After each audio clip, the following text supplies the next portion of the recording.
Olá pessoal, nessa videoaula vamos definir o que é um espaço vetorial sobre os complexos. Essa aula está estruturada da seguinte forma. Nesse quadro, a definição e uma parte dela, que são as propriedades A1 até A5.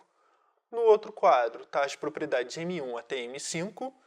E também vamos falar que todo espaço vetorial sobre os complexos é um R espaço vetorial, ou seja, um espaço vetorial sobre os reais. E vamos fazer um rascunho da demonstração, no final alguns exemplos básicos, só para ficar um pouco mais concretos, mas sem nenhuma conta. Então vamos começar. Você já vê um conjunto, diferente de vazio, para poder fazer alguma coisa. Dizemos que V é espaço vetorial sobre os complexos, se, e muitas vezes a gente chama de C espaço vetorial, se existem duas operações, mas é soma e multiplicação, por escalar. Quando a gente fala definir duas operações, lembra que a gente está definindo. Então a gente não fala o que é, a gente fala o que faz, quais são as propriedades de soma e multiplicação que a gente exige. E essencialmente é comutatividade, associatividade, distributividade e existência de elementos neutros. Então, basicamente é isso que a gente vai explicar, então satisfazendo as seguintes propriedades. A1 até A5 é a propriedade de adição, ou seja, se U e V pertence a V, U mais V pertence a V, essa é a propriedade da adição mais importante. E as outras são, vamos dizer, padrões. U mais V igual a V mais U mais V mais associatividade, existência do elemento neutro, ou seja, é um elemento zero, e que somado com ele dá o mesmo elemento o tempo todo, e a existência do elemento simétrico, ou seja, para cada V existe um W, tal que V mais W é igual a zero, e denotamos W por menos V. É único, é tudo isso que tem direito.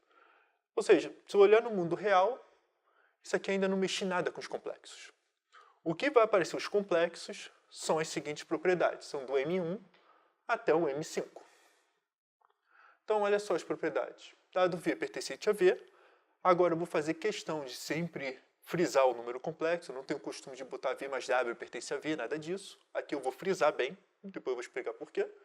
Então, lambda complexo, lambda V é um número, é um vetor também. Ou seja, está no meu espaço vetorial. Distributividade com a soma. Distributividade, vamos dizer, com a outra soma, soma do corpo dos complexos. Desde agora de ser do espaço vetorial, agora dos complexos, ou seja, são tudo compatíveis. Associatividade e existência do elemento neutro, da multiplicação. Então é do M1 até o M5, essencialmente é a mesma propriedade do mundo real, só que você troca cada uma delas por C.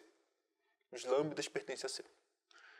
E vamos dizer, o primeiro teorema, que é importante, e isso que confunde muita gente, todo C espaço vetorial é um R espaço vetorial. Tá? Antes de mais nada, vamos fazer os exemplos, depois eu vou fazer uma demonstração rápida disso. Então, os exemplos são, o primeiro é o C. O C a gente colocou como duas entradas, chama de Z, ou coloca duas entradas, A mais BI, em que A e B são reais. Então, por exemplo, eu posso multiplicar dois números complexos. Posso somar? Posso. Então, é um espaço vetorial. Mas eu posso também multiplicar por qualquer número real. Ou seja, A mais BI, agora desde eu trabalhar com uma entrada, eu trabalho com duas entradas em que A e B são reais. Posso multiplicar por 2 todas as entradas, por 3, por 4, não tem nenhum problema. Contanto que a gente trabalha até como uma representação gráfica de C, é um plano.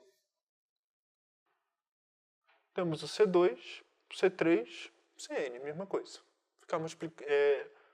Fazer produtos cartesianos do mesmo espaço vetorial. Então, isso aqui tudo é espaço vetorial. Pode reparar que eu encaro como R, aqui também. Eu posso encarar desde duas entradas complexas, 4 entradas reais, 3 entradas complexas ou 6 entradas reais. Tanto faz. Mas o importante mesmo agora é esse teorema aqui. Como que a gente vê o caso geral? Bem, se lembrar, V é dito espaço vetorial, se tem soma e multiplicação com um monte de compatibilidade. O outro quadro, a gente não mexeu nada, as propriedades da soma funciona tanto como C espaço vetorial como R espaço vetorial. O que eu falei é que vale a diferença aqui. Então vamos pensar um pouquinho da demonstração. Se um espaço é C espaço vetorial, então vale essa propriedade.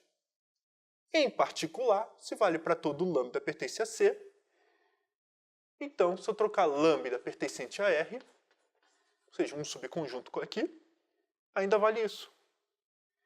Então a propriedade M1 de um R espaço vetorial também funciona.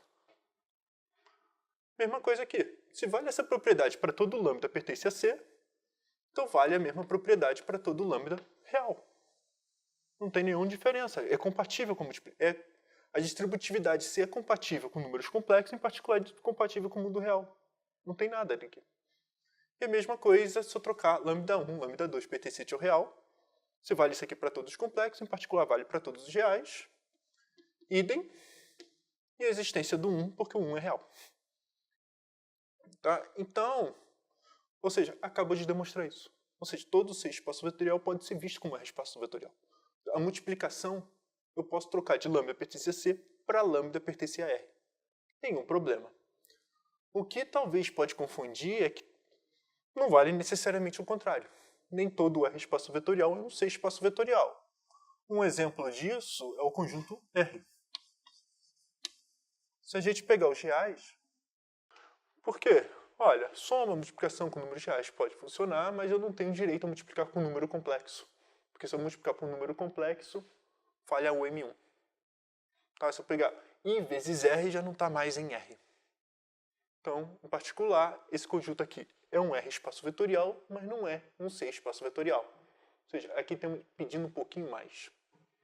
As propriedades para ser C espaço vetorial é um pouquinho maior, é mais exigente que um R espaço vetorial. E é isso que eu queria falar com vocês.